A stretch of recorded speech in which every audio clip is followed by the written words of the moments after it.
আল্লাহর নবী কি বলেছেন, সাহাবাই কেরাম কি বলেছেন, মুহাদ্দিসিন কেরাম মুফাসসিরিন কেরাম কি বলেছেন, সে বিষয়গুলো আমাদের জানা দরকার। এই আয়াতে কারিমার মধ্যে আমার আল্লাহ প্রথমত দুইটি বিষয় আলোচনা করেছেন। কয়টি বিষয়? দুটি বিষয়, স্মরণ রাখবেন। আজকে তো আমরা এমন দুনিয়ার বাড়ি গাড়িকে আমরা সফলতার মাপকাঠি বানিয়ে ফেলছি, দুনিয়ার রাগ প্রাসাদকে আমরা সফলতার মাপকাঠি বানিয়ে ফেলছি, দুনিয়ার চাকচিক্যময় এটাকে আমরা সফলতার মাপকাঠি বানিয়ে ফেলছি। এরকম বাড়ি গাড়ি অর্থ অলংকার আদি এগুলোকে আমরা সফলতার মাপকাঠি বানিয়ে ফেলছি।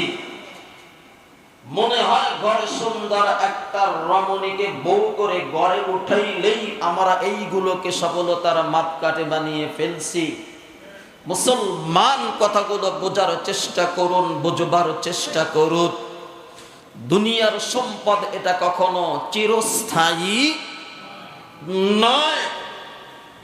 আপনি হাজার কোটি তলা বাড়ি বানাইলেন, এটা চিরস্থায়ী নয়। এই বাড়িটা চিরস্থায়ী ভাবে থাকতে পারবে না, থাকবে না। আপনি এরকম ভাবে ব্যাংক ব্যালেন্সের মাধ্যমে হাজার কোটি টাকা আপনি সঞ্চয় করেছেন, এটা চিরস্থায়ী নয়। আপনি এই রকম ভাবে 5টা 7টা 10টা সন্তানকে এরকম ভাবে ডক্টর প্রফেসর এই সেই বানিয়েছেন, এটা চিরস্থায়ী নয়। ভাবুন, মুসলমান কথাগুলো বুঝবার চেষ্টা করুন। আপনি ওসি হয়েছেন, এটা চিরস্থায়ী, আপনার এই পদবি থাকবে না। আপনি মন্ত্রী হয়েছেন, আপনিও এই চিরস্থায়ী, আপনি এই পদবি আপনার থাকবে না। আপনি মেম্বার চেয়ারম্যান হয়েছেন, এটাও আপনার চিরস্থায়ী, এটা থাকবে না। আপনি প্রাইম মিনিস্টার হয়েছেন, দেশের রাষ্ট্রের প্রধান হয়েছেন, এটাও আপনার চিরস্থায়ী নয়।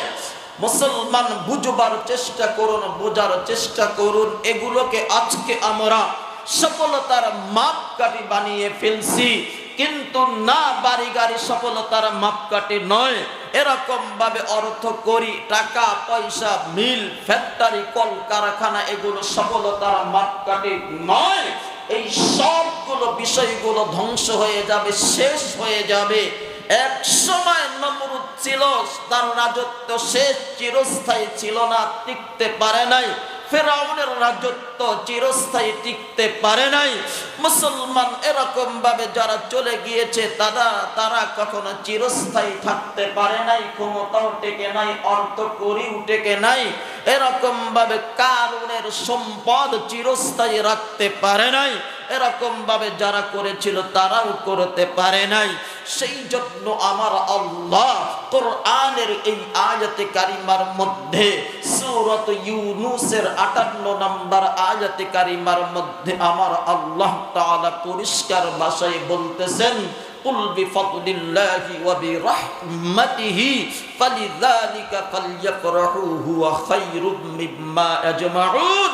বান্দা শুনে রাখো, আমি আল্লাহ কোথায় সফলতা রেখে দিয়েছি, আমি আল্লাহ কোথায় তোমাদের জন্য চিরস্থায়ী সফলতা রেখে দিয়েছি। দেখো দেখো, তোমরা কোরআনের সূরাত ইউনূসের 58 নম্বর আয়াতে কারিমা আমি আল্লাহ তোমাদের সামনে দিয়ে জানায়া দিলাম। স্মরণ রাখো, 1 নাম্বার, আল্লাহর নবী এই বিষয়টা ব্যাখ্যাটা আলোচনা করতেছেন। নবীর সাহাবী হযরত আনাস ইবনে মালিক রাদিয়াল্লাহু তাআলা আনহু থেকে হাদিস বর্ণিত। আল্লাহর নবীর সাহাবী বলেন, ইয়া রাসূলুল্লাহ, এই আয়াতে কারিমার মধ্যে আমার আল্লাহ মূল কোন বিষয়টা বুঝাইতে চেয়েছেন? সুবহানাল্লাহ।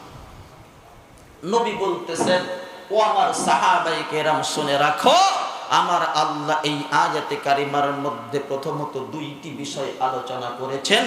1 নাম্বার হলো ফাদলুন। আল্লাহর নবী বলেন, ফাদলুন শব্দের শাব্দিক অর্থ নবী ব্যাখ্যা করেছেন হলো আল কোরআন। সুবহানাল্লাহ। কি ব্যাখ্যা করেছেন? সবাই বলেন কোরআন। যে আল্লাহ তাআলা ফদলুন অর্থ দয়া, ফাদলুন অর্থ দয়া, যে আল্লাহ তাআলা তোমাদেরকে দয়া করে এই কোরআনটাকে আল্লাহ তোমাদের জন্য নাজিল করেছেন। আর একটু জোরে বলেন না সুবহানাল্লাহ। আল্লাহ তাআলা দয়া করে কি নাজিল করেছেন? সবাই বলেন। আল্লাহ যদি দয়া করে কোরআনটাকে নাজিল না করতেন আমরা কি কোরআন পাইতাম? কথা বলেন।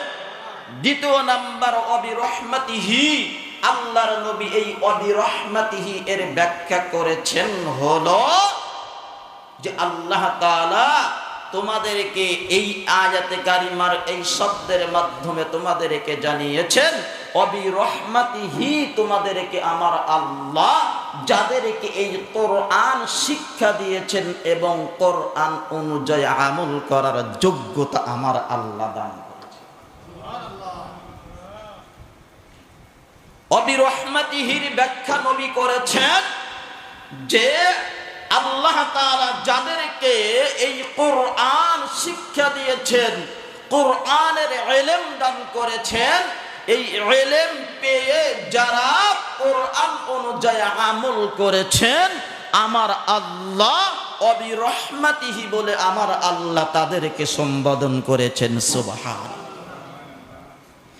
মুসলমান তাহলে আসুন আমরা বিষয়টা পরিষ্কার জানতে পারলাম। আল্লাহর নবী এই ব্যাখ্যা করেছেন। নবীর আরো সাহাবায়ে কেরাম হযরত আবু সাঈদ খুদরি রাদিয়াল্লাহু তাআলা আনহু ব্যাখ্যা করেছেন।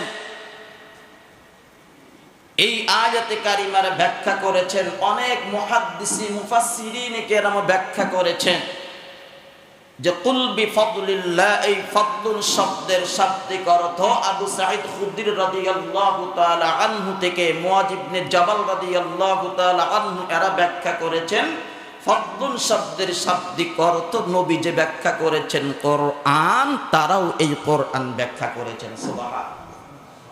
আর অবিরহমাতিহি এই ব্যাখ্যা করেছেন আবু সাঈদ খুদরি রাদিয়াল্লাহু তাআলা আনহু এবং মুআয ইবনে জাবাল রাদিয়াল্লাহু তাআলা আনহু এরা ব্যাখ্যা করেছেন অবিরহমাতিহির ব্যাখ্যা করেছেন হলো ইসলাম। কি? ইসলাম। আর ইসলাম তারা ব্যাখ্যা করেছেন, আর এটাও নবীর ব্যাখ্যা থেকে চুল পরিমাণ ব্যতিক্রম নয়, কারণ ইসলাম এটা কোরআন ব্যতীত ইসলামের কোনো বিষয়ে বোঝার কোনো কায়দা নাই। সেই জন্য আমার আল্লাহ যাদেরকে ইসলামের জ্ঞান দিয়েছেন, মূলত কোরআনের জ্ঞান ছাড়া, কোরআনের ইলম ছাড়া ইসলামের কোনো বিধানী বিষয়ে বোঝার কোনো কায়দা নাই। সেই জন্য আবু সাঈদ খুদরি রাদিয়াল্লাহু তাআলা আনহু এবং মুআয ইবনে জাবাল রাদিয়াল্লাহু তাআলা আনহু সহ অনেক মুফাসসিরিন কেরাম যেই ব্যাখ্যা করেছেন এটাও হুবহু নবীর ব্যাখ্যা। সেই জন্য আসুন যে আমরা তাহলে জানতে পারলাম যে কুল বিফাদলিল্লাহ ওয়া বিরহমাতিহি ফাবিযালিকা ফালইফরাহু, যে আমার আল্লাহ যাদেরকে কোরআন দিয়েছেন, আমাদের কোরআন দিয়েছেন, এটা খুশির বিষয়। আর কোরআন শিক্ষা যেহেতু আমরা করতে পেরেছি, জানতে পেরেছি, কোরআন অনুযায়ী যে আমল করতে পারি, এটাও আমার আল্লাহর দয়া এবং অনুগ্রহ। কথা বলেন ঠিক কিনা? সেই জন্য আল্লাহ তাআলা এটাই বুঝাইতেছেন আমি আল্লাহ তোমাদেরকে কোরআন দিয়েছি, এর উপরে খুশি থাকো। আমি আল্লাহ তোমাদেরকে কোরআনের ইলমের শিক্ষা দিয়েছি এবং এই কোরআনের শিক্ষা অনুযায়ী আমল করার যোগ্যতা দিয়েছি, তোমরা এর উপরেই তোমরা খুশি থাকো। জোরে বলি সুবহানাল্লাহ। আর আল্লাহ রাব্বুল আলামিন এটাই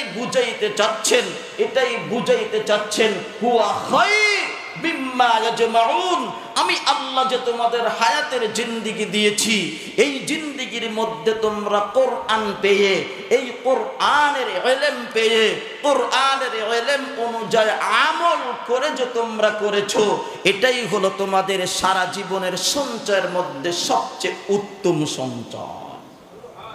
সুবহানাল্লাহ বললেন না? আরো জোরে বলি সুবহানাল্লাহ। তাহলে আসুন, আমার আল্লাহ যেই বিষয়টাকে উত্তম সঞ্চয় বলেছেন, এটা দুনিয়ার বাড়ি গাড়িকে আমার আল্লাহ উত্তম সঞ্চয় বলে নাই। হাজার কোটি তলা বাড়ি করলে আমার আল্লাহ এটাকে উত্তম সঞ্চয় বলে নাই। ব্যাংক ব্যালেন্সের মধ্যে হাজার কোটি টাকা থাকলে এটাকে উত্তম সঞ্চয় বলে নাই। সন্তানদেরকে ওসিডিসি ম্যাজিস্ট্রেট বানাইলে এটাইকে আমার আল্লাহ উত্তম সঞ্চয় বলে নাই। সন্তানকে 10টা সন্তানকে ইউরোপ, আমেরিকা, লন্ডন, কানাডা পাঠায়া দিয়েছেন, এটাকে আমার আল্লাহ উত্তম সঞ্চয় বলে নাই। আপনার এই রকম ভাবে জমি জমার অভাব নাই, এটাকে আমার আল্লাহ উত্তম সঞ্চয় বলে নাই। এরকম ভাবে আপনার সন্তানকে এই বানাইছেন, সেই বানাইছেন, এটাইকে উত্তম সঞ্চয় বলেই না। আমার আল্লাহ উত্তম সঞ্চয় বলেছেন যারা কোরআন পেয়েছে আর এই কোরআনের শিক্ষা যারা লাভ করেছে আর এই কোরআন অনুযায়ী যারা আমল করেছে, এটাকেই বলেছেন আমার আল্লাহ উত্তম সঞ্চয়। জোরে বলি সুবহানাল্লাহ। এবার যদি আপনাদের চোখ যদি না খোলে, কান যদি না খোলে, অন্তর যদি না খোলে, খোদার কসম করে বলি আপনার মতো পুরা কপাল ওয়ালা আর পৃথিবীর জমিনে একটাও নাই। সেই জন্য আসুন, এই যে কোরআনের যেই ব্যাখ্যা নবী করেছেন, সাহাবায়ে কেরাম করেছেন, এটাই আপনাদের খেদমতে তুলে ধরেছি, এটাই তুলে ধরলাম। কিন্তু আজ দুঃখের সাথে বলতে হয়, আমাদের সমাজের মধ্যে এক শ্রেণীর মানুষগুলো এই আয়াতে কারিমাকে সামনে রেখে মানুষদেরকে আজ তারা এই সঠিক রাস্তা থেকে দূরে সরাইয়া এখানে তারা নিয়ে যাচ্ছে যে এই আয়াতে কারিমার মাধ্যমে তারাও দলিল দেয়, বলে যে এখানে নবীর জন্মের কথা বলেছে। আমার আল্লাহ বুঝাইলেন কি, আমার নবী বুঝাইলেন কি, সাহাবায়ে কেরাম বুঝাইলেন কি? স্মরণ রাখবেন, নবী দুনিয়াতে আগমন করেছেন, এটা শুধু মুসলমান নয়, সমস্ত মাখলুকাত সহ পৃথিবীর জমিনের মাটিটাও এটা খুশিতে আনন্দে আত্মহারা। কথা বলেন ঠিক? আমিও খুশি, আপনিও খুশি, তামাম পৃথিবীর সমস্ত মাখলুকাত খুশি, কুল কায়নাতের সব কিছু খুশি। আমার আল্লাহ নবীকে দুনিয়াতে পাঠিয়ে আমার আল্লাহও খুশি। সুবহানাল্লাহ। কে খুশি? কথা বলেন। আল্লাহও খুশি। কিন্তু উম্মতকে তো ভুল ব্যাখ্যা দিয়ে সঠিক রাস্তা থেকে দূরে সরানোর অধিকার তো আপনাকে আমাকে দেওয়া হয়নি। কথা বলেন, দিয়েছেন না? নবী খুশি, আমি খুশি, আল্লাহ খুশি। স্মরণ রাখবেন, স্মরণ রাখবেন। বুঝার জন্য বলছি মুসলমান, বুঝানোর জন্য বলছি। আসুন, ইসলাম ধর্মের বিষয়টা আপনারাও জানেন, ইসলাম ধর্মের মধ্যে জন্মদিন পালন করা জায়েজ নাই। জায়েজ আছে? জায়েজ নাই। এরপরে বুঝানোর জন্য বলছি, আপনার একটা সন্তান ধরে রাখেন গত বছর রবিউল আওয়াল মাসের 12 তারিখে আসছে। আপনি ওই সন্তানের জন্মদিনকে সামনে রেখে হয়তো কেক এনে কাটবেন, আরো অনেক কিছু করবেন। যদিও জায়েজ নেই, সেটা পরের বিষয়, কিন্তু বোঝানোর জন্য বলছি। বা আপনার সন্তান আরো 10 বছর পূর্বে জন্মগ্রহণ করেছেন, আপনি আপনার মতো করে সন্তানের জন্য জন্মদিন পালন করতেছেন, কেক কাটতেছেন, বেলুন ফুলাইতেছেন, আরো কিছু করতেছেন। কিন্তু যেই দিন আপনার সন্তান দুনিয়াতে আসছে, আবার 10 বছর পরে ওই দিনই আবার ইন্তেকাল করেছেন। এবার আপনাদের কাছে প্রশ্ন, ওই দিন যে ইন্তেকাল করেছেন তারপর থেকে আপনি জন্মদিন পালন করবেন নাকি মৃত্যু দিবসের শোক অন্তরে রাখবেন? সবাই বলেন না কেন? হ্যাঁ, কোনটা? হ্যাঁ, এই যে এখানে একটু আগে সাব্বির সাহেব দোয়া চাইলো, হুজুর আমার মা মারা গেছে অমুক তারিখ, একটু দোয়া কইরেন।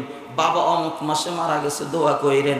আমার স্ত্রী অমুক মাসে মারা গেছে, দোয়া কইরেন। কিন্তু এ তো আমার কাছে দোয়া চাইল না, আমার বাবা অমুক তারিখে জন্মগ্রহণ করছে। তাহলে আসো,